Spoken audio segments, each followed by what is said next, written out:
This is Saturday Morning Mysteries. And we're your hosts, Alexis and Grace.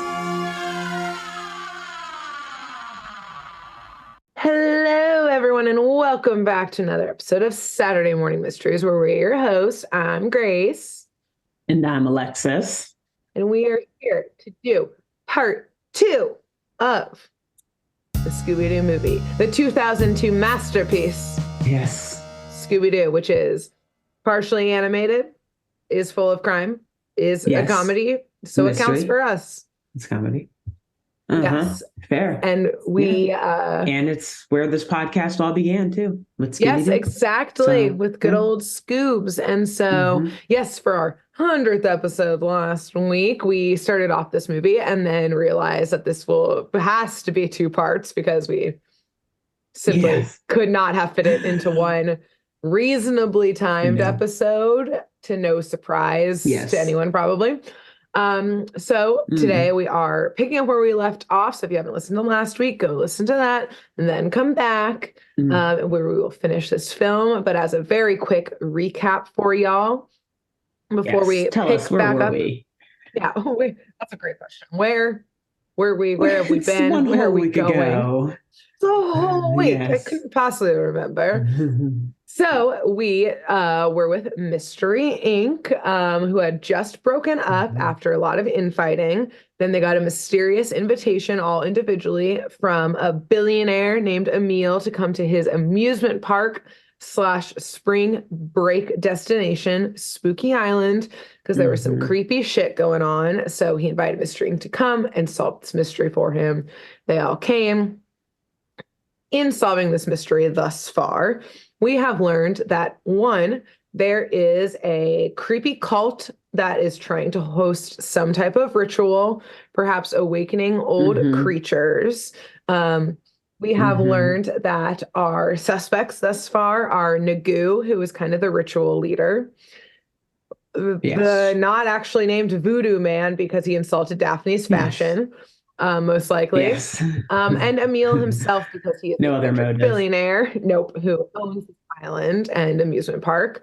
And some of the creatures we have seen thus far wreaking havoc are these giant gargoyle-like cats. Describe them, please. Creatures. I should have looked up the type of cat that I used before, but obviously I did not do any research between now and last week.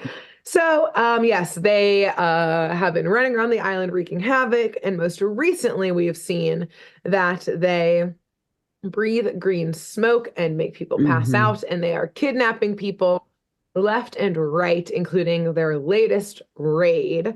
That took Emil, Velma, and Fred away. So they are off to who knows where. We've had hints because Velma deciphered this Damon... what was it called? Ritus, aka this pyramid cult object that was covered in runes. That, yes, there is a ritual, a summoning ritual that will most likely be happening in the near future. So we are left with Daphne, Shaggy, Scooby, and Shaggy's hopes to be girlfriend who he met on this island, Mary Jane, on the run from these monsters, needing to save their friends and solve this mystery before who the fuck knows what happens to their friends and to this island and what the heck this ritual is. So with that, Alexis, take it away into the midst of chaos that we left off in. Yeah, I mean, literally in the middle of chaos. We guys left you guys with a cliffhanger. We were just like, pause in the middle of this destruction of this whole resort island, and we'll come back next week. And all right. So imagine in your mind, chaos. It picks back up. People have been paused for 1 week. Monsters. They're allowed running. to move. Monsters everywhere. People it's screaming. Wild. It's crazy. Daphne and, as Grace said, Daphne, Shaggy, Scooby, and Mary Jane, they've all made it kind of away from the hotel where all the chaos is going down, and they've kind of gotten to this safe spot where they're hiding and the monsters can't find them. And Daphne's like, all right, look, we got to save Fred and Velma. We've got to solve this mystery. It's our turn to be the heroes, because she's still leaning into this whole, like, my body is a machine type thing, right? Yes. she's studied, she's practiced, she's ready for this moment. She's been training, getting stronger. Mm-hmm. And meanwhile, though, Mary Jane, she says that, okay, that's cool, we can save them, but let's do like the normal thing and save them and call like the authorities. Which, Not like, the first time anyone involved with Scooby-Doo has ever, while the mystery is afoot, called the authorities, I think. Yeah, right. She's new here. She's new to the gang. She's Like, actually part of the gang. Yeah, true, not at all.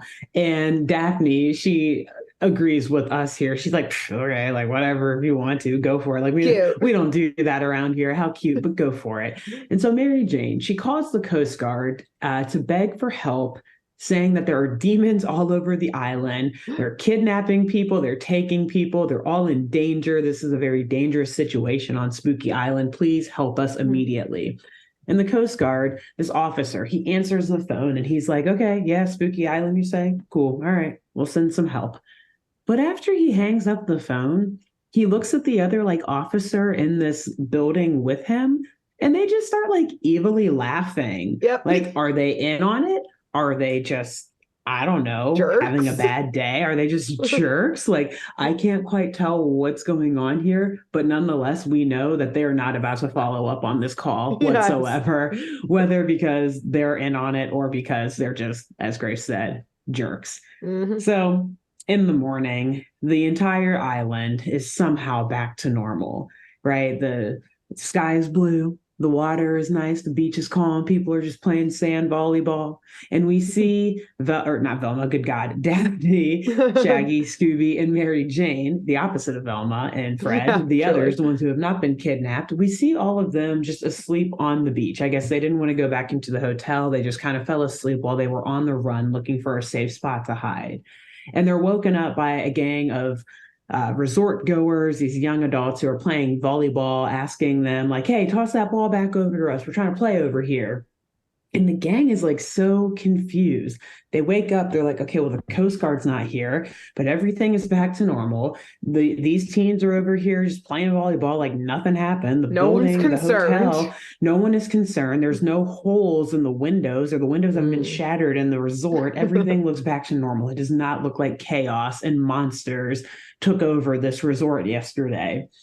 So at this point, they're like, well, we don't know what's going on, so let's split up and see if we can find clues to see if anyone around here has any information for us on why everyone's memory seems to be washed away.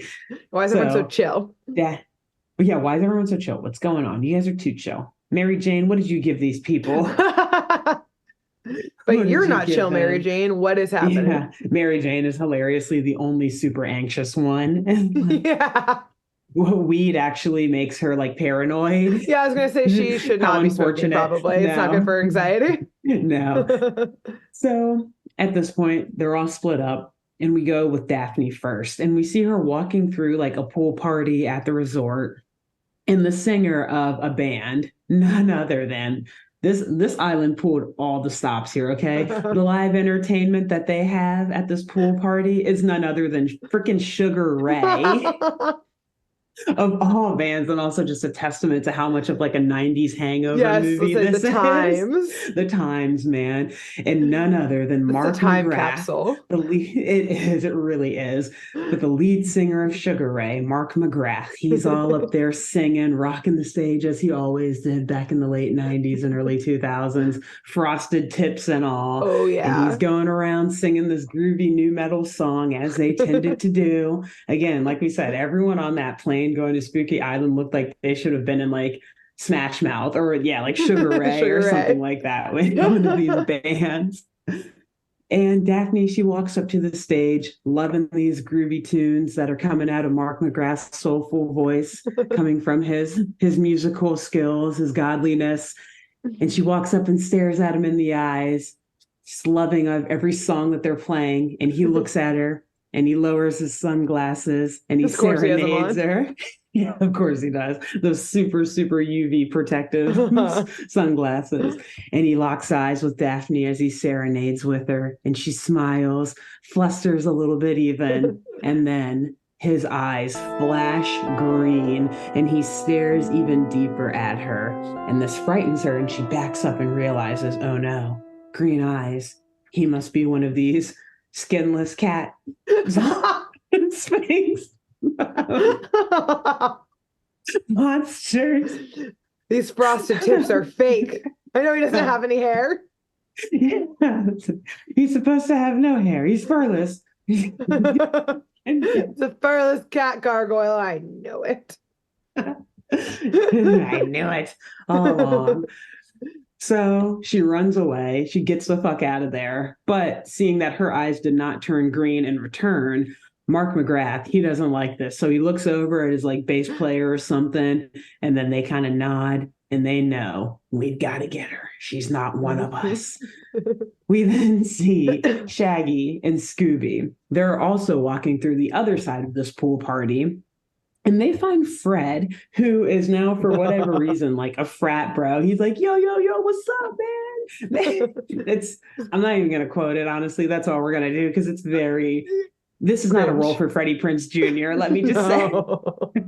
He's got I guess he kind of nails it, though, in the sense that, like, you necklace. Do feel cringy when you listen to it. Yeah. Sleeveless tank top, but it is still like Fred colors, right? Though, like he's still wearing blue and white. I'm pretty sure. Yes, maybe like a hint of orange in his shorts or something. But yeah, it's just not. It's not Fred. It's not Fred Jones, and it's also not Freddie Prinze Jr. He does not. Yeah. It's not working, but I guess it's working in the way that like you feel very cringy while he's saying it. So like, good job, Freddie Prinze Jr. You nailed it. Yeah, you're like, this is not the Fred we know. What's happening? Exactly, and Shaggy and Scooby, they feel this too. They're like, Fred, what the hell is up with you? What are you saying? Like, we can't even understand what you're trying to say right now. And just as they try to back away because they realize that something is wrong with him too, he then like jumps on the table in front of them, stopping them, and breathes green smoke at them and starts chasing them alongside other zombie partiers. Fred becomes like the ringleader of this mob of zombie teen or zombie young adults. Of course. He loves an audience. He's got to take the stage. Exactly. He jumped up on that table and he was like, come with me. Zombies, follow me. I'm the leader. And yes, I am your leader. And so Shaggy and Scooby now realize that Fred is indeed, he has been taken over by one of these demon monster zombie thingies. And so Daphne, we then see her, she's still running from Mark McGrath, or the band that she now suspects to be zombie or monsters, taken over by monsters. And she runs into the luchador, Zarkos, that's his name. Yeah, Zarkos. Every time I say it. The word like, luchador just makes me laugh. Yeah. Like in this context in particular, like typically luchador, sure, cool, whatever. Like that's awesome. But why here? But luchador in this movie on Spooky Island, what is happening? Why is he here? He's just the muscle. Yes. So anyway, Daphne runs into this character and he is able to actually snatch the pyramid from her after like a quick back and forth little like shuffling and fighting. And Shaggy and Scooby, meanwhile, as they're running away from this mob being chased by Fred and whatnot and his little cronies that he's gathered, they stumble upon a shack in the woods or kind of in the jungle of Spooky Island that has a bunch of ATVs in it. So they get on the ATVs and they are able to ride/run away from these zombies. And during their ride to safety, they actually run into Mary Jane, Shaggy's, hopefully will she be my girlfriend by the end of this movie. And Mary Jane, so she hops on and she's like, oh my God, thank you. You saved me. My friend, I think Beth or whatever her name was, she's just not acting like herself. I think something's wrong with her. So Shaggy's like, well, come on, like we're going to figure this out. And they all get on the ATVs and they ride off. And they're doing all these trick moves, going through all these back little like paths and trails through this jungle. You know, there's trees everywhere, branches hanging low. And at one point they're flying through by a branch and Shaggy's like, duck. But Mary Jane doesn't hear it quickly enough and it smacks her in the face. And from the other ATV, Scooby, he looks over at this exact moment when a branch hits her and he sees her face, like her eyes turn green and her face kind of shifts around and looks like it's actually a mask. And she's all trying to like put it back together before Shaggy turns around and looks at her. And Scooby immediately realizes, oh no, Ruh-roh. She is also one of these demon monsters. So, and again, Shaggy doesn't see this, only Scooby does. So they go on these ATVs, they ride to the ritual ceremony site where I think Vilma was watching that whole thing a couple nights before, like that whole performance, I guess we can call it. And Shaggy, he doesn't believe Scooby when Scooby gets off of the ATV and warns him, like, yo, back away from Mary Jane. Like, we don't trust her. We don't like her anymore. And Shaggy's like, what are you talking about, Scooby? It's Mary Jane. Like, she's been here the whole time with us. And they're fighting. And Scooby's like, well, you've been paying more attention to her than me anyway. Like, she's coming between us. They say all of this in maybe slightly fewer words. But right in the middle of this debate, a trap door opens right underneath Scooby-Doo as they're standing in the middle of this like ritual ceremony site, very concerning.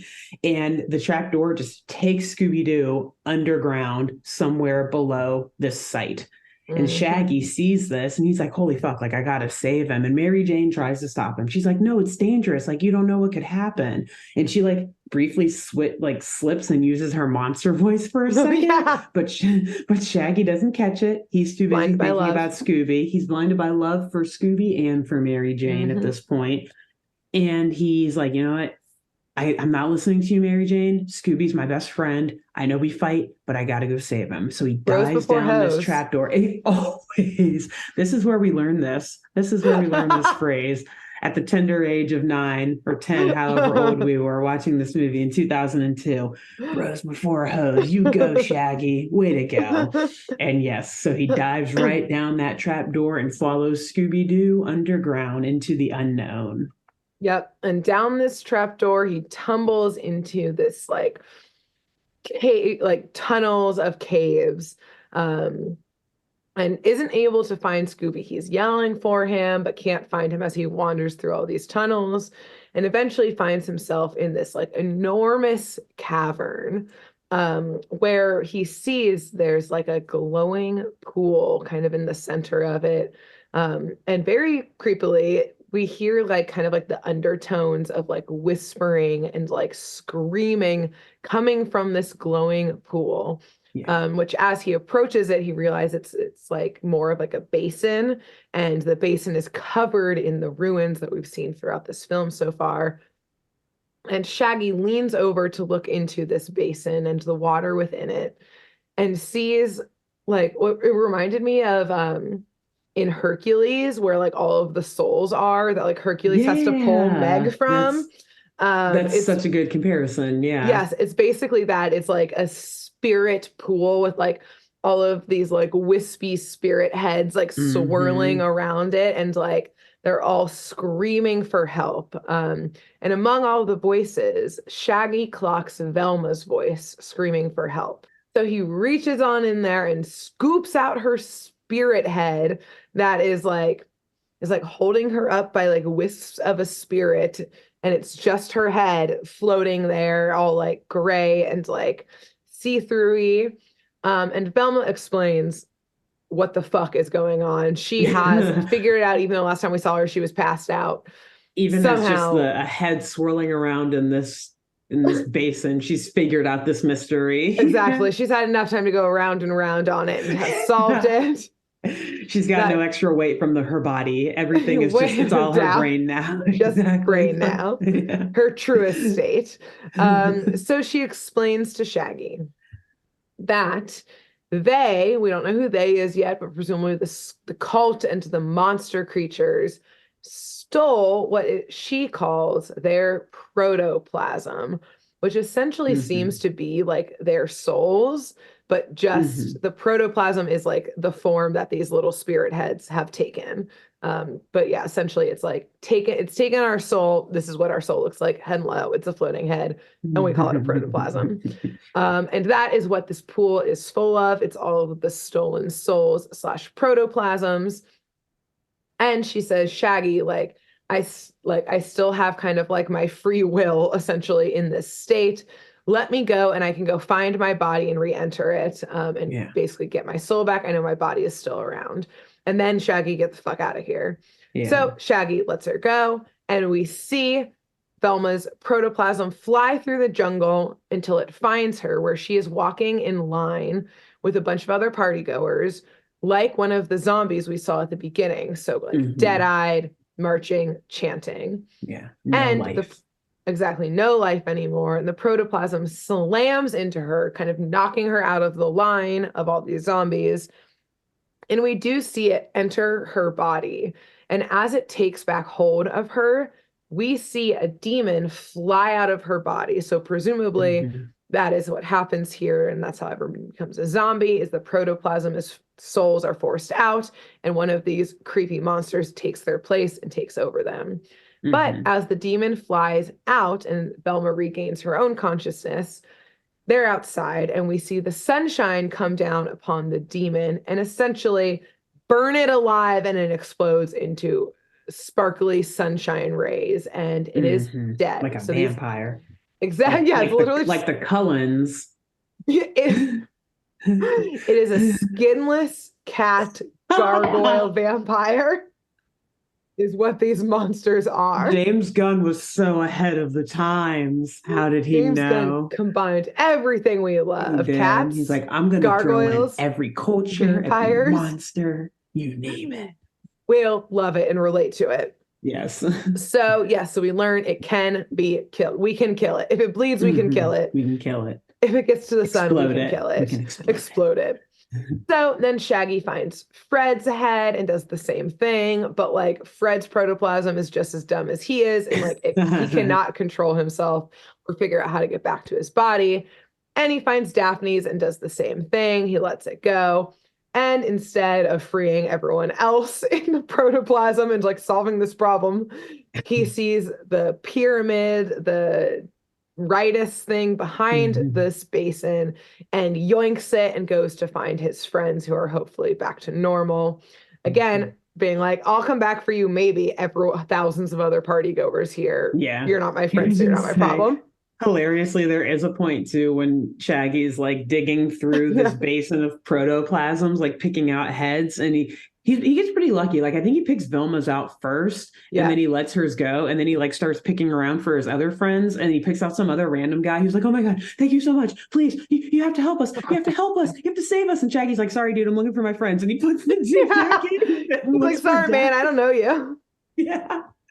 Hilarious. This dude is terrified. Clearly, like, please, you have to help us. Please, man, we're all of us. Here. Help all of us. Sorry, dude. Looking for Daphne. Yeah, Shaggy's just like, I don't know you. I don't know what you can do. That sounds like a you problem. Yeah. Let me just drop you back into your living hell that you're now in. Enjoy. Sorry. Bye. So Shaggy takes the pyramid thing and books it out of there to find his friends, again, leaving thousands of souls behind without a second glance behind him. Still doesn't know where Scooby is. So that's presumably motivating him here. And Velma, who is now back to herself, finds, still in the zombie mode, Daphne, and pushes her into kind of like a private room in one of the buildings, just as a protoplasm flies in to re-enter Daphne. And so Velma sees this and reopens the windows. The curtains were closed in this room so that the sunlight bursts in and burns the demon alive as it escapes or gets forced out of Daphne. Yeah. But we see in one of the most iconic scenes of this film, the protoplasm that entered Daphne was not Daphne's. It was the dumbasses of Fred's who couldn't find his own body. So yes, in what is one of the most classic cartoon moves of all time, Daphne is now actually Fred. It's Daphne's body, but Fred's soul in her. In wildly inappropriate for children moment. Fred is basically the jokes that you think are going to happen. Yeah, all of the inappropriate. A man is suddenly inside of a woman's body who he's been crushing on. Yeah, every violation comes out of Fred's mouth, more or less in more appropriate terms, I guess, for kids to not understand. But Velma is like, "You're disgusting. We got to go find everyone else. Let's move it." They run into the jungle and find the rest of the gang, including Fred, who indeed has been occupied by Daphne's protoplasm. He is like going through the jungle being like, this is disgusting, and like swatting around with Daphne's purse. But Shaggy... Where did he get her purse, by the way? I think he was in the hotel. He just went and got her room. He got it. Because it was on Daphne the bar knew still. where it was because it's Daphne. Oh, true. That's right. So that's right. I guess I just assumed that he like body. had it in hand when the protoplasm got it. Daphne was like, I need to go get it first. I need my bag. Let me go get my purse. Yeah. Yes. And so Shaggy also runs into all of them and has the pyramid thing, which seems to activate all of their protoplasms, which are currently all mixed up except for Shaggy and Velma's. But it like activates all of their protoplasms, and we see like 2 minutes of what is actually incredible acting of all of their protoplasms, like switching spots still of like Velma is suddenly speaking like Shaggy, Shaggy suddenly speaking like Daphne, Fred speaking like mannerisms Velma. And everything. Exactly. They do an excellent job here. I have to fully give all of these actors credit. It's so funny and well done. I wanted to say it when when Fred first got in Daphne's body, like you can see the way that Sarah Michelle Gellar like uses her mouth differently when she's talking to look like the way Freddie Prinze Jr. like just moves his mouth when he's talking. I was like, oh man, that's so good. And then the rest of them do it too. It's perfect. Yes, it's so good. I'm like, this was like the best acting moment in the film for me. I was like, they've all fucking nailed it. Like mannerisms, all of that stuff. Yeah. So eventually the protoplasms find their original bodies, and that's what kind of stops this like fritz that the pyramid had caused. And when that finally happens, they see and hear a giant explosion from the beach. And of course, in classic Scooby-Doo gang fashion, run directly towards the danger. Danger's their middle name. All 5 of them. Scooby Danger Do. Honestly, that's a cute name. It's really cute. I love it. I want a dog now so I can name them that in particular. Scooby Danger Do. So yes, they run towards the danger, the explosion on the beach. And they learn once they get to the site of the explosion that it was our favorite person, the Voodoo Man, who, yes, has no other name other than Voodoo Man / Voodoo Guy.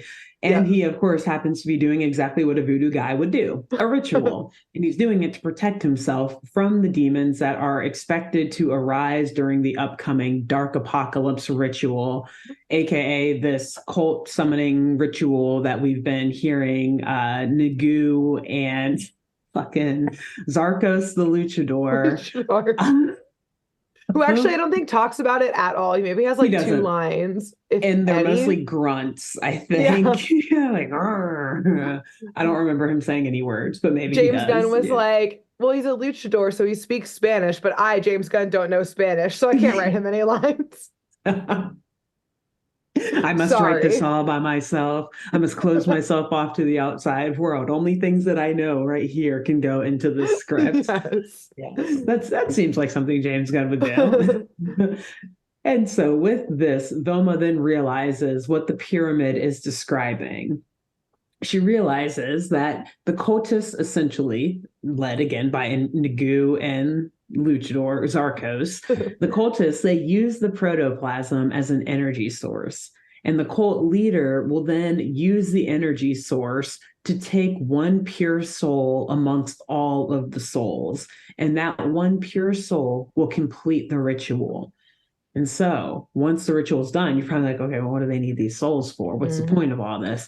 Well, the point is so that the demons can then inhabit and rule over the world for thousands of years, essentially, for the way humans work, forever. So at this point, the group is like looking around thinking, well, a pure soul, like who could that be or what? No. The purest among all of us, it is none other than Scooby-Doo. And they realize that he is the reason they were all invited onto this island. Not just because they're Mystery Inc. and can solve a mystery, but because he has the purest soul that can then complete this ritual and release the demons onto the world for the rest of human existence. So at that point, the team, they're like, all right, we got to make a plan. We got to save Scooby. We got to stop the ritual. We're back in action. We're together. Let's do this. And so you may be thinking, where's Scooby been this whole time? Yeah, by the way, he fell down that trap door. Now what? What's he been up to? And we see Scooby in the castle on like the top of the hill where that ritual room is, where Daphne had discovered the pyramid. And he's basically caged in like that pyramid that lifted up from the ground and tried to capture Daphne originally. And it's very sad. His like tail is tucked. He's like whining, and my little heart is breaking. Yeah. But we see Nagu come in and let Scooby out of this cage and lead him to Emil's office, where indeed Emil is sitting there and is very excited to see Scooby. He's checking in to make sure he's okay. He sits him down on the comfy couch, offering him some snacks, obviously Scooby snacks that Scooby gobbles up. Scooby's comforted by this. Again, he's in a comfy room. He's with the dude he knows. He's getting snacks. Yeah. He's feeling trusting again. Ask for more. Yeah. Exactly. And Scooby does have a moment of pause because he notices in this office that there's a photo of him in Emil's office. And so he asks Emil, like, this is a little creepy. Yeah. How'd you get this photo you're of a me? fan, but... Yeah. But why is it framed? That's a lot of work. Yeah, it's weird. And so Emil explains that it's because, unlike his so-called friends of Mystery Inc., who have clearly abandoned him even a few years ago and again right now, that Emil truly loves Scooby and is a true friend. And as his true friend, he would be honored if Scooby would do him a favor of a best friend, in fact. If Scooby-Doo, would be Emil's sacrifice. And Scooby says, we're okay. Because that's what best friends do, right, Grace? I gotta go. Who's gonna do it first? I think my naked cat, my Sphinx cat is calling me. I gotta run. I gotta go put a jacket on it. It's cold. Okay. I gotta go bye. Come back soon now, you hear? Don't go too far. I'll know. I might need you for something soon. To call a best friend, Colin. Yeah. So yes, phone a friend. Just says we're okay and agrees to be a sacrifice because he doesn't know what that is, apparently. No, he does not. So he heard racrivice, which is anything. Could be anything. Yeah. Could be a snack. Could be a wrapper of rice. Yeah, it's definitely food related, he thinks, for sure. Exactly. Yeah. So he's like, oh, hell yeah. Yeah, I'll give me the food. What is it? Something rice? Cool. Yeah, I'm here for it. Okay. Yeah. Yes. And so in the meantime, as Scooby is being run through his sacrifice that he is soon to become, Daphne, Velma, Shaggy, and Fred, they start laying their booby trap. They're the classic, Rube Goldberg type of way that they're going to solve this mystery and save Scooby. So they go down to the cave where Shaggy found that basin full of souls, the protoplasms. They're still not going to save everybody from it. They're going to just set the trap up around it while everyone else... Or they're not going to just dump it right now. Exactly. They're going to elaborately think about it later. Because Fred needs an audience. So he's like, oh, no. Au contraire, mon frère. We are going to do this in front of the cult. I want them all to see it. We're not going to do this now. To see save them. The day. How could I put it in my book if I don't have witnesses to vouch for it? Okay. So their plan is essentially to release all of the protoplasms from this basin in the cave and simultaneously explode all of the demons once they pop back out of people's bodies when the protoplasms re-enter. So they're going to open up the cave in a way that allows a bunch of sunlight in right after they topple over this basin and the protoplasms just fly out. How crazy would it be if the protoplasms all just splattered on the ground? Right, you have to it's just a mess. Them, not just dump them. Yeah, because that is what Shaggy did. He threw them. He didn't just hold, because he was holding them and they were standing still. They weren't the one Velma's could have flown out of his hand at any point, or Daphne's at any point, but he had to toss them for them to so they took the basin over and there's just a disgusting wet pile of goopy protoplasms. They're like, ew. Ew, that's gross. One Yeah. of Shaggy's like, see, I told you they weren't worth saving. Like, gross. That's why I put them Exactly. back. I know. I did not want to touch those. That was nasty. So, anyways, at this point, after the team finishes setting up all the things that they need in place for their plan, the zombie people and the cultists start to enter the cave to begin their ritual. And obviously, they're led by Ngu. Nagu, is it Nagu or Ngu? I don't remember what he says. By Goo. See, Goo, much like the protoplasm. Plasms. And that's why he demanded they all be kept in a basin. He'll be like, it'll be gooey. And everyone was like, that's gross. And he was like, oh. I can't help what my mom named me. But also he doesn't look like an Ingu either. So I think that he changed his name. He's a ripped man. Yeah.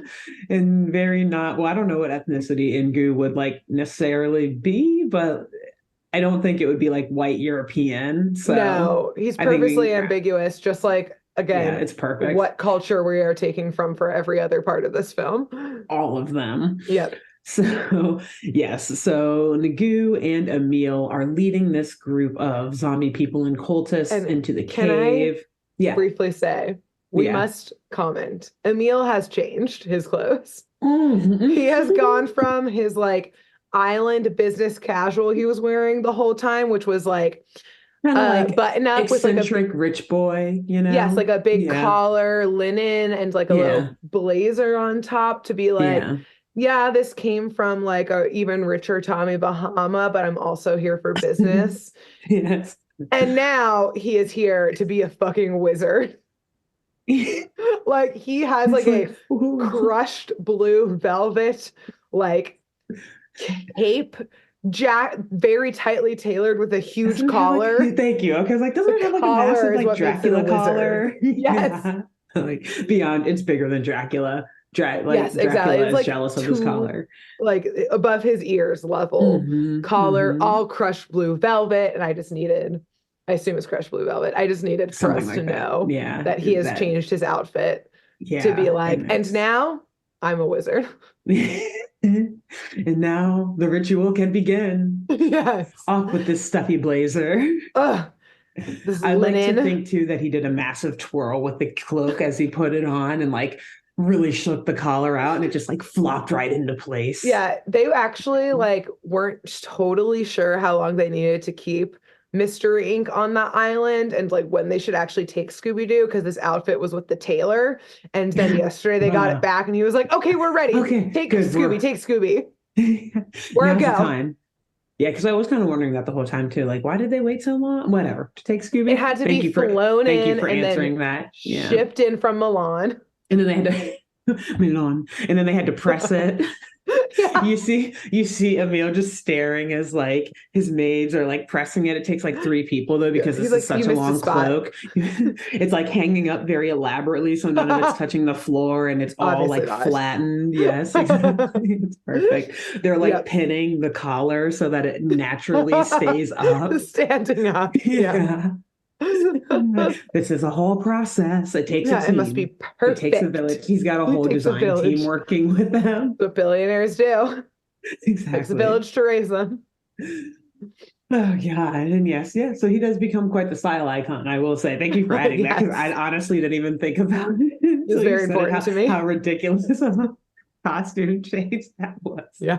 It was important that we talked about it. And he now has this very serious look in his face too. Like before, he's like this very like eccentric, goofy amusement park billionaire owner. He's no longer Mr. Bean. Now he is Dr. Death. I don't know. He is stoic, stone cold, ready to sacrifice Scooby and get this ritual going.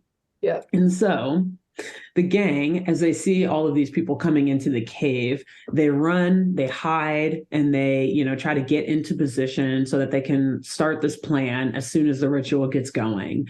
But Shaggy, before he can get away, he gets caught. And I think he like runs into one of these kind of like security guards who's just kind of like standing towards the back, keeping an eye on everything. And he immediately just like the plan falls apart. It's bad as per usual with them. Yeah. And he finds himself face to face with the security guard who then like beats him up and like, or no, sorry, Shaggy beats him up. And then he's able to like steal his costume and also hide among all of the other cultists. And Daphne, before everything fell to shit, she was able to climb away and is finding her way out of the cave up to like the roof, or I guess the ground level maybe, so that she can then let sunlight in at a certain point after they're able to knock over the protoplasms.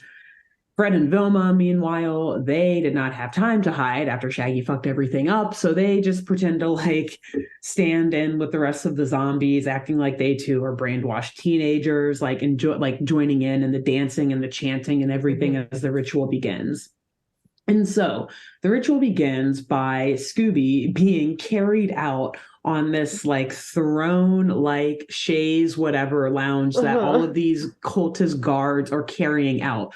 One of which happens to be Shaggy, who again stole the costume from that other guy and just like had to jump in and blend in somewhere. And it happened to be here. And as he's carrying Scooby out to the middle of the ceremony, the two of them are talking. He's like, Scooby, it's me. Like, we're going to save you.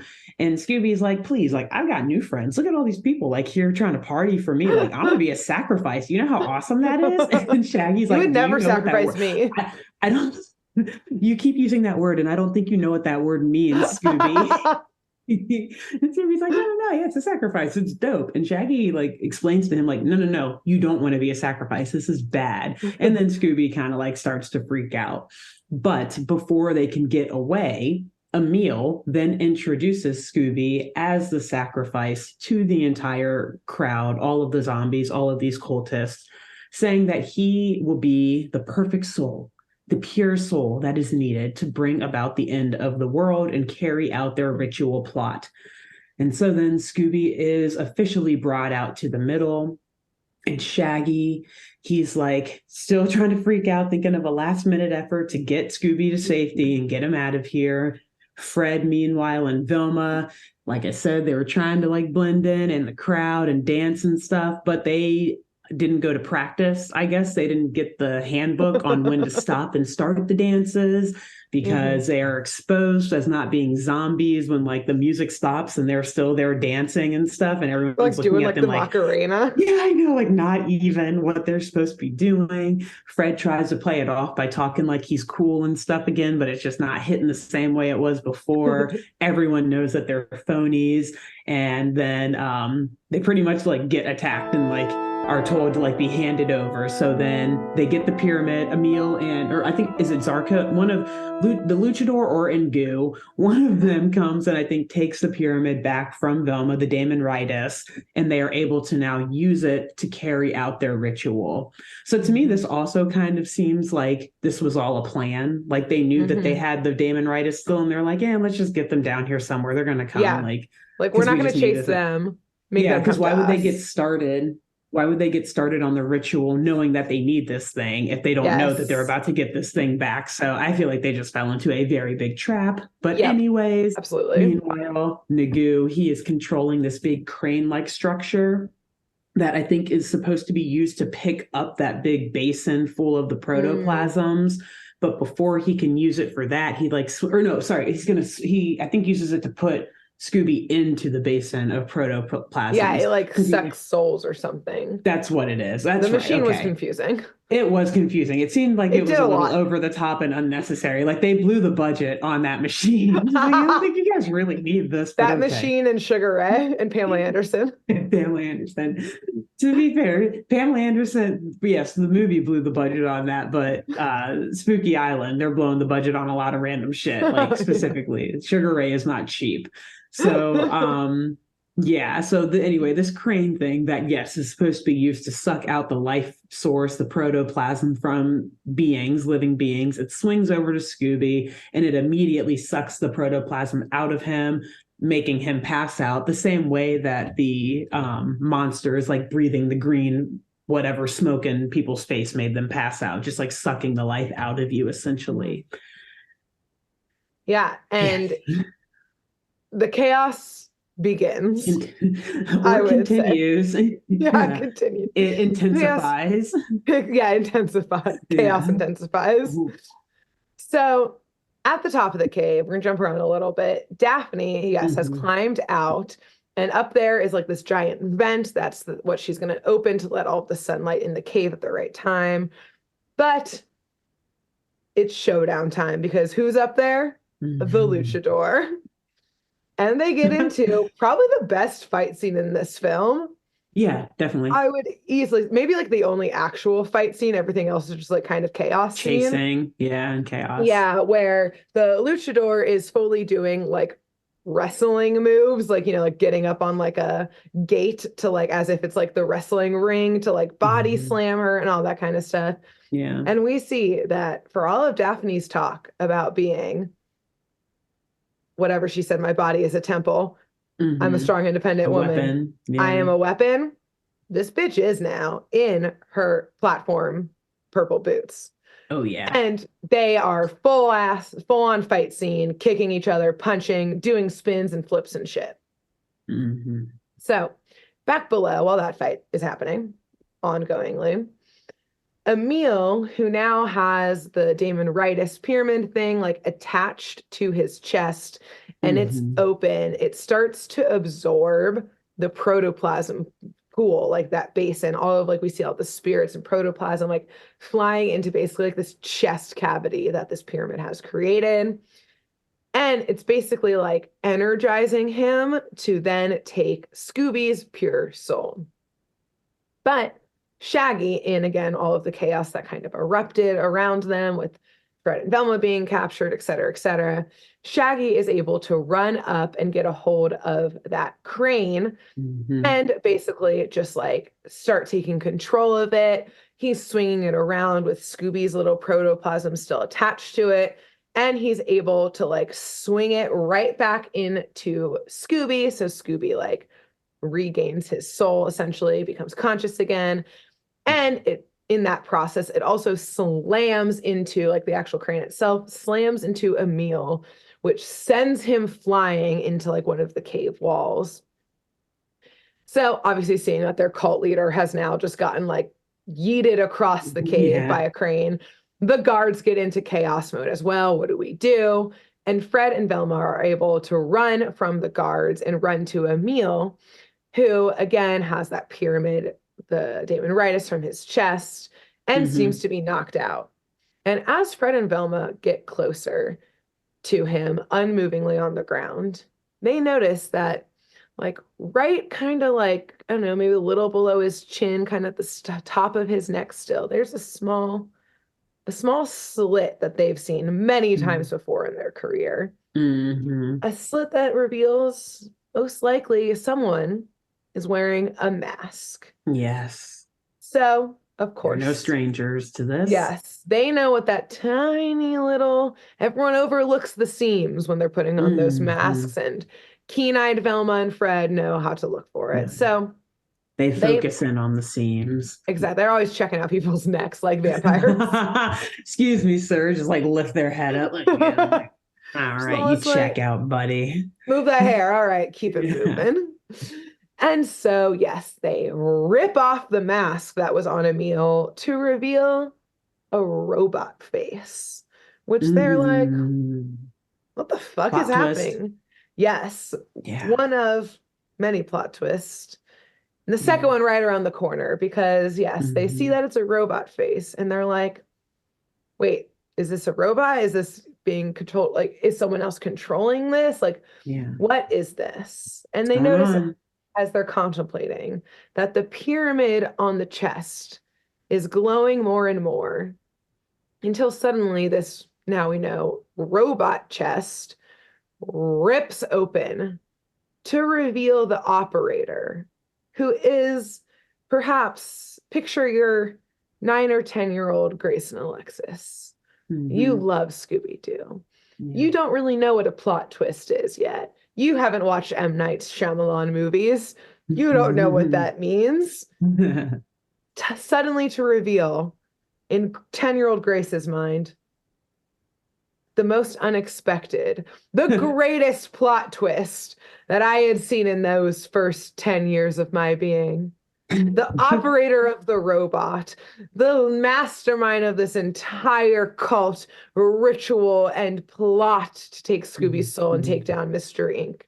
The one, the only, the most annoying, Scrappy-Doo. Dun, dun, dun. Dun, dun, dun.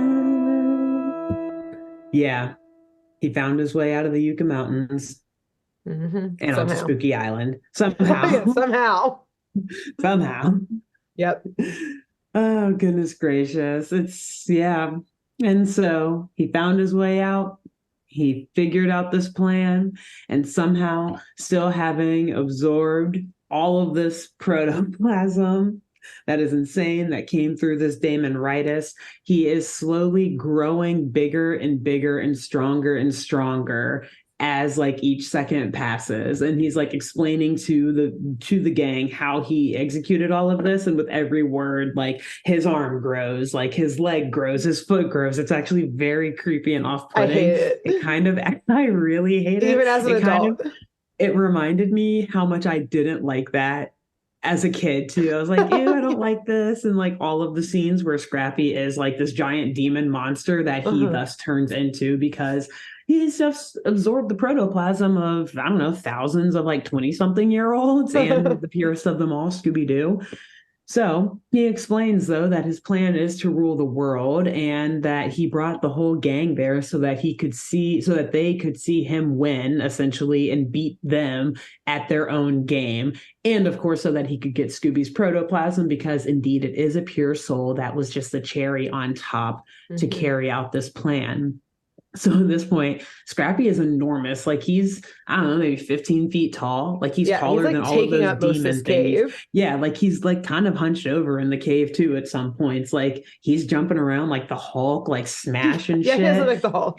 He really does. He's like the Hulk and a reptile combined with Scrappy-Doo. Oh yeah, it's weird. These weird like brows. I don't know. It's weird. It's creepy. Things. Again, I hate it. I don't like it. But he like smacks Fred and Velma out of the way and then runs straight after Scooby, and a massive chase throughout this cave ensues. And Fred and Velma, meanwhile, they're like fighting off guards to try to keep them away from grabbing Scooby and Shaggy. And Shaggy, he's trying to like take control of this crane and just knock shit over, I guess. Because, and again, why I was confused on what the crane did earlier, because like, wait, what did they use it for again? Because why would you need... Never mind. That's too much of a rabbit hole. Go for it, because I was also like, what is this machine? Why is it just a crane that does everything? Yeah, I know, exactly. Like, why are you using it to knock shit over? I don't know. I just don't get the crane. I feel like they just could have sucked your life force out in some other way. I don't know. We're overthinking it. Yeah, we are, because it made like so little sense that we got upset about it. Yes, exactly. Yep. So anyways, Scooby eventually, amidst all this chasing and all of this chaos and the crane, he gets taken by Scrappy. And in that moment, though, we go up to the rooftop, or up to the ground level, and we see Daphne up there still in this intense fight with the luchador. But she is like totally whooping his ass. Like she is winning this fight. And she sends him, like she throws him down the vent after she's able to subdue him.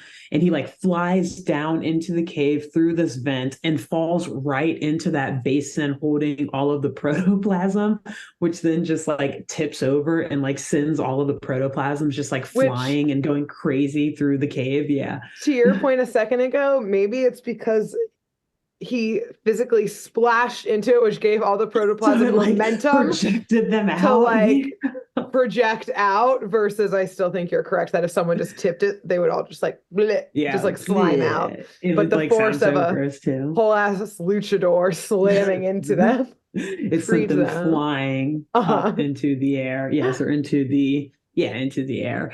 Yeah. And so, all of the protoplasms are like crazily flying through this cave, re-entering the bodies that they go with. And all of the demons are then coming out of these bodies. And at first I'm like, oh shit, like, you guys, like, hurry up, get the sunlight. We're surrounded by demons. This is going to be bad.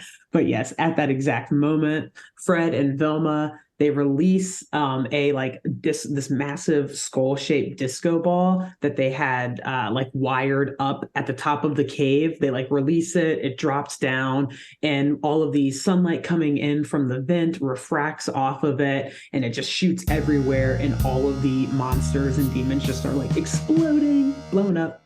And it's great. It's actually kind of violent though, but also very funny. I was like, oh, that would be a mess if they really were blowing up down there. Right. I was like, thank God they just like turn into sparkles versus body parts. I know. Exactly. That was probably a calculated move. At one point, they probably were going to have them just explode. And they're like, wait.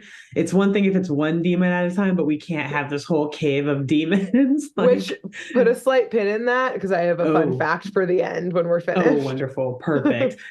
So yes, right as this is happening and these demons are exploding left and right, Shaggy then uses the crane to rip the pyramid from Scrappy's chest. And then Scrappy immediately starts like shrinking, and he's yelling at them, and he's falling back to his normal size. He's still obviously trying to fight like the annoying little puppy that he is, but he is fully back to normal Scrappy-Doo size. And Scooby is able to just kind of like smack him and like push him out of the way. And they're like, okay, got that handled. Mystery solved. Villain subdued. Yeah, with a swift flick of a paw, subdued. Yes. And in that moment, down through the vent, Daphne rappels all the way down, essentially into Fred's arms. They share a big old smooch. We kind of have it seen throughout the movie that like they clearly missed each other a lot after the gang broke up and had been flirting again, so that they share a big old smooch. Velma and her Led Zeppelin t-shirt friend that he's recovered share a big hug. They're stoked that everything's back to normal. Shaggy is looking for Scooby, but while he's looking for him, he notices in this cave floor another trapdoor, which he opens up, and out crawls a stinky, hair overgrown, dirty, emaciated, hungry, like just came out as a POW vibe.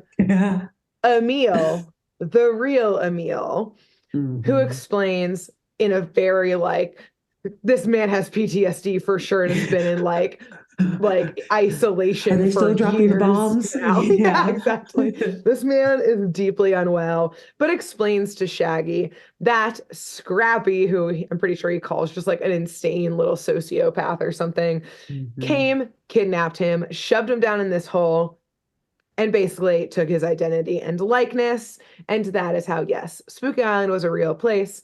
Emil was a real person, and Scrappy-Doo just saw this opportunity for some identity theft in the wildest way and took it. And so Emil is freed, which is great. Also concerning of like, Shaggy's just like, great, good luck. Like, this man is severely traumatized. He needs help. Good, right? So you got this, right? I gotta go find my best friend. Emil.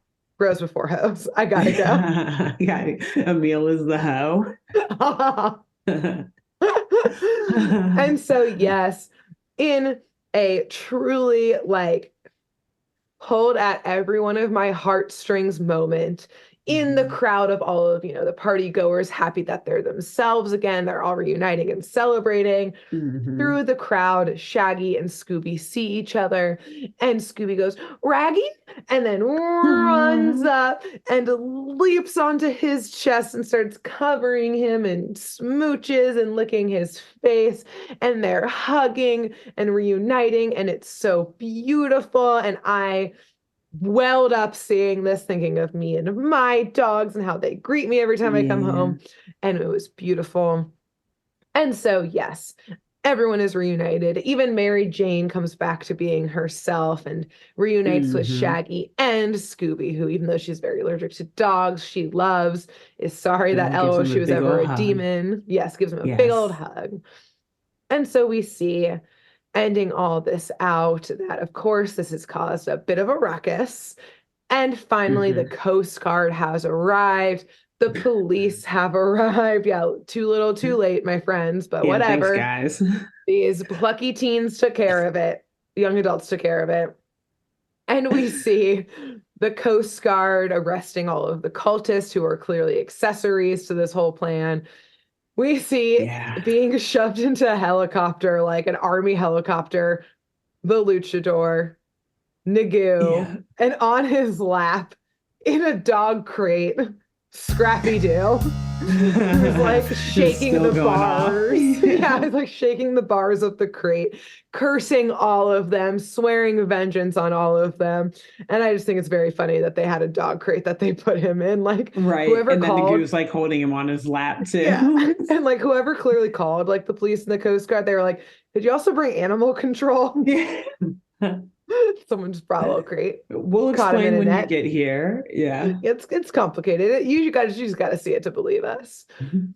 And so also flocking to this island right now, after this crazy ass incident happened, are a shitload of reporters and TV screws who all rush to Mystery Inc.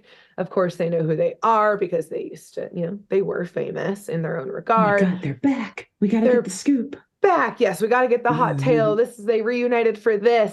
Yes. And of course, like usual, they all rush towards Fred, sticking microphones in his face, begging him to answer their questions. And for a second, he does start to answer their questions. He loves the limelight. He perks up, but he glances over at the clearly very sad and downtrodden Velma, just like we saw at the beginning, who's disappointed that yet again, even though she's done all of the brain power and hard work, someone else is getting credit.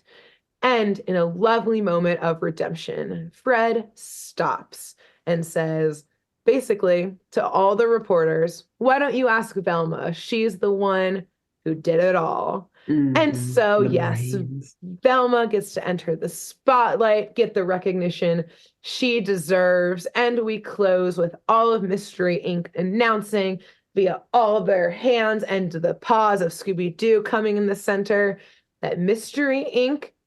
is back. They're baby. Back, and they all fling their hands up in a freeze frame. Yeah. And that's the end of the movie. And that's the end, again, of the cinematic masterpiece that is Scooby-Doo. Scooby-Doo. So I would like to tell you a fun fact, and then I would like to hear like your reaction of rewatching this film as an adult, and also like the world essentially hates this movie. It has like a less than a 5, I think, on Rotten Tomatoes. Yeah, it's like 56% or something, which in some ways I agree with. Go ahead. We'll get into it. We got some time. The fun fact, which I think gives way into why all of the cast, basically again, except for Matthew Lillard, like refuses to talk about this movie, like actively shits on this movie, like hates that they were in it, is because apparently, according to the Wikipedia trivia on this film, the way it was originally written, I don't know if this was James Gunn's original writing, because there's like 2 other writers on it. I think it was though. Originally, this movie was supposed to be rated R. Yes. Which like would have been so much better and incredible. But it's like like the monsters exploding, like most likely it would have been body parts fucking everywhere. At one point, like Velma and Daphne were supposed to start making out in essentially almost a sex scene. Like Fred getting Daphne's body was supposed to go way further than that. And like also I'm sure all of like the Shaggy and Scooby being a stoner situation would have just been front and center of it all. And yes, of course, just more colorful language in general. Oh yeah, exactly. So yes, them bringing this script forward to, the owners of Scooby-Doo, Hanna-Barbera and Warner Brothers, it being like, hey, very quickly got turned, but apparently I think was all of the actors and cast had signed on, and then it got rewritten, and thus everyone was like, this is not what I signed up for. Right. I don't want to do a family movie. Exactly. And thus I just like to like what it could have been. Exactly. Especially with this beautiful cast, like this perfect. And when you look at great. And you named a lot of it in the first in part one of this, but when you look at all of the movies that cast was famous for, and like the things like they were known for, it's like, well, horror and just like adult comedy like type stuff, or like teenage comedy, but like the like more vulgar side shit. of it, like Freaks and Geeks, and obviously, I Know What You Did Last Summer, horror, Scream, all that shit. So like I think people who were teenagers at that time saw them in that movie accompanied with the freaking ghost from the beginning and the actually ads, terrifying. And they were like, hell yeah, this is going to be like an adult funny Scooby-Doo a horror movie. And then they're like, wait, it's rated PG. What? I think it's PG. It can't be G. There's no way. It's got to be PG. It's definitely not PG. It's definitely not PG-13. Yeah. So I just am like, wow, RIP to what could have been. For this film. And I will say, I remember seeing this movie and being like, I fucking love it. Same, and rewatching it. Yeah. And rewatching it now, I'm like, oh yeah, I understand why this is like universally horribly rated, but it has such a special place in my heart that like, I still loved it. Even for every single moment where it's cringe or flawed, I'm like, perfect. Lovely. It's still perfect though. But again, wish it was rated R. Yeah. And I think actually, I could be wrong. I might look this up actually while I'm saying it, but actually, no, I have it pulled up right here. So I'm pretty sure that as far as the rating went, it's got 56% critic, I think, or like 50% critic, but the audience score is really high. So like, oh, really? Yeah, I think so. I could be wrong, or like they rated it pretty high. The audience rated it like, what does it see? Audience polled by, this is on Wikipedia. Audiences polled by Cinema Score gave the film an average grade of B+ on an A+ to F scale. On Rotten Tomatoes, it's got a 32% approval rating, but that's based on critics, I think, with an average rating of 4.6. Yeah. So I don't know. I think if you're watching it, because I rented it on Amazon and they have, I think, like the IMDb rating on there. And I think that was like 50% critic, but like high 60s, low 70s audience. Because people are like, like, of course we love this movie. Like it's not cinema, okay? Yes, that's as much as we joke about it. Yeah. It's not. Yeah. This was a movie made for kids. Yeah. And we were kids who saw it. Yes, and you laid that out perfectly, because for all the cringy stuff in it, all the stuff that's like, oof, yeah, like, or like, ooh, that line didn't land well, or like, oh, that line read wasn't the best, etc. Like, oh, that was stupid that they put that in the story, whatever. For all of that, for what it is, it's actually an excellent movie, because what is it? It's a live action adaptation of Scooby-Doo. It has every single thing that a Scooby-Doo movie should have. You have old man so-and-so, who's a grumpy old person who does a crime. You have freaking Scrappy-Doo, first of all, which is crazy. You have an unsuspecting suspect who really is only a suspect because he's into like some creepy mystical shit. They always have that in Scooby-Doo, like just to kind of throw you off the trail of who's to blame. Exactly. The red herring. Exactly. I mean, so like if you go through the list, it's got the person looking through the eye holes following them through the building. It's got the chase scenes. It's got all this stuff that like they have a plan and it all gets fucked up and they got to go for plan B. Exactly. It's got everything. Daphne gets kidnapped in it multiple times. Like everything that a Scooby-Doo piece of work should have is in this movie. So it hit all the notes. It's classic. And of course, Shaggy is written perfectly. I think my biggest critique is I never actually really liked Freddie Prinze Jr. as Fred. And I never liked the way that they wrote Fred in this movie, because I always thought that Fred was actually like a nice guy watching it growing up and everything.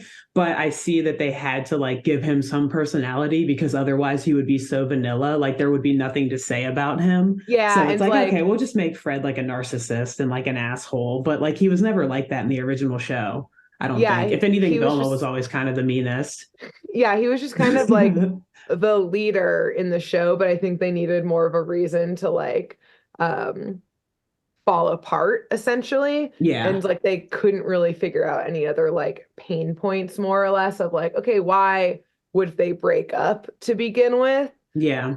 It's got to be the tension between like the leader and the one who does all the work. Because like Daphne didn't really have any tension with them. She was just like, stop making fun of me because I get captured all the time. Right. Scooby and Shaggy obviously didn't. So they were like, we need some pain point.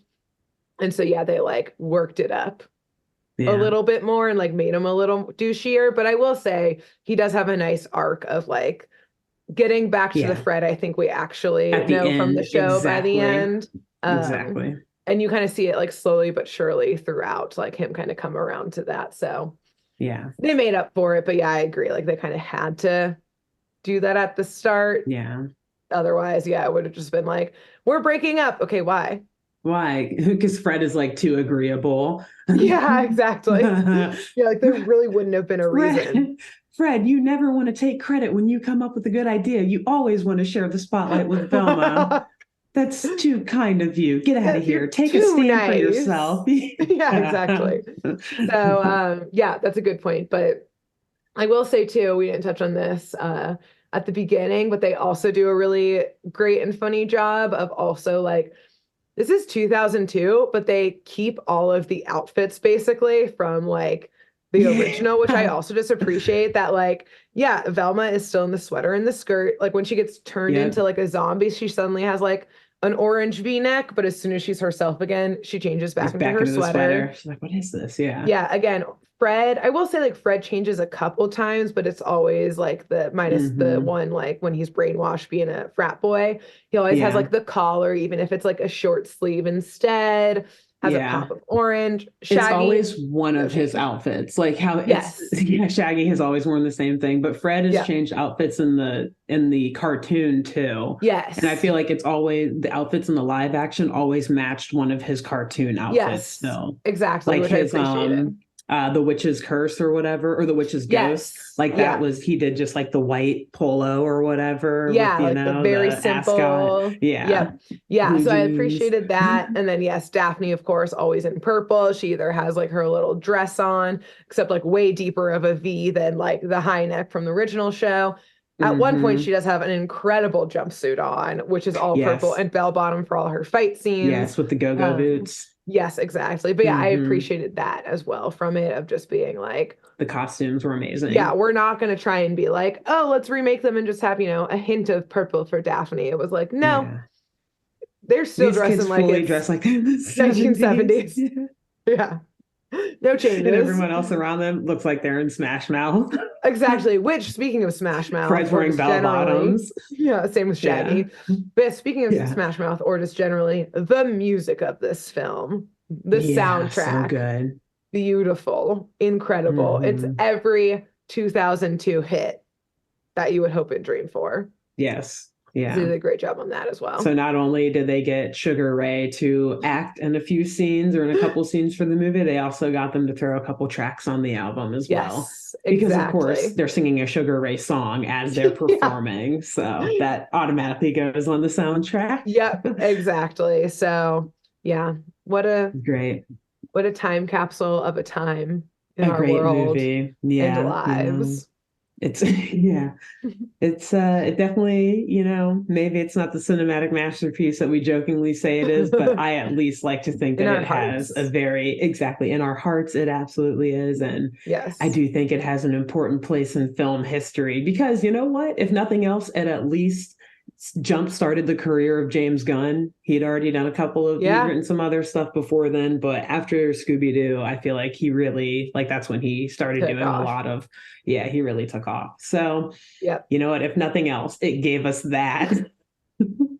Exactly. So, but I would love to see, I'm here for seeing another stab. I know they do, there have been straight to TV Scooby-Doo reincarnations, whatever remakes. I'd be down to see another stab at a live action. Let them try it again, see, but it has to be darker and I would want it, but the original script, still James Gunn, still this exact cast, just the original script, maybe modernized to the 2020s, but what it was supposed to be from the jump. Yeah, because you think about it. If people are running to see a Scooby-Doo movie, it's probably safe to say, like, yes, some young people will want to, but I think it's going to be a mostly older audience. Because even though Scooby-Doo is still around today for kids to watch, like, there's so many other shows. Yeah. And I don't know. I feel like it's still not the most popular show for kids today.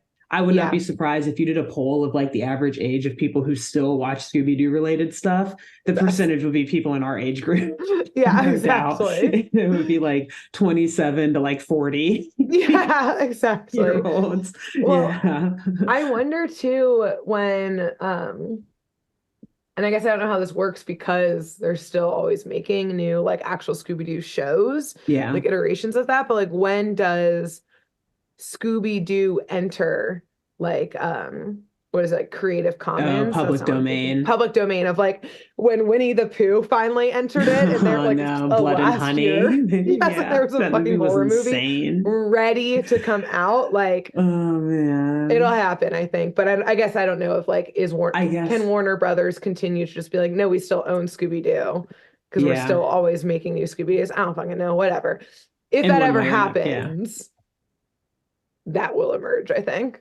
Well, there is on YouTube. Some people did do, and I think you said this to me. Remember? Yeah, Mystery Incorporated, or they did something like that. They did a 1-episode special where they like crowdfunded an episode, and I mean, they somehow got the rights, I guess, because the way they did it is definitely not like fair use. I don't know. There's no way. So they somehow got the rights to do it, and it was pretty good. It was pretty good. I mean, considering it was totally independently made, it was actually really good. I should like back up and appreciate that. So I mean, it's better than the other stuff that they do, the live action stuff that they put on TV for Scooby-Doo now. I thought it was better than that. Exactly. But it was also like 40-year-olds playing these high schoolers. I mean, same with this movie, I think. So it's fine. So it's fine. We've seen it done before. Yeah, and they'll do it again. Yeah. So people are doing it somehow. And I mean, you can always, hope like write fan fiction and like hopefully shop it around and be like, hey guys, you would do this, wanna pick it up? Good. Yeah. So exactly. It's possible. Wow. It can be done with the right writing and the right budget to like make the monsters look less CGI. And so that we're not sitting here thinking of like 20 different creatures to describe them. They need to be a little more streamlined. Exactly. Yeah. So wow. Other than that, such a fantastic movie. This was fun. I think a great way to celebrate episode 100 and apparently 101 because we love 101 Dalmatians as well. Well, no, we planned that. Yeah. Hey, if you turn 100, then you should also celebrate your 101st birthday when you turn 101, just to like the same magnitude. You know what? Well. Episode 102, we're gonna party for. We're doing it up. Can't stop us now. We're triple digits, now we're celebrating more and more than the last one. But no, we are going to get back to Jabberjaw after this, which I'm excited for. As these past 2 weeks haven't been insane and chaotic enough, we're going to get back to something somehow even more chaotic. True chaos.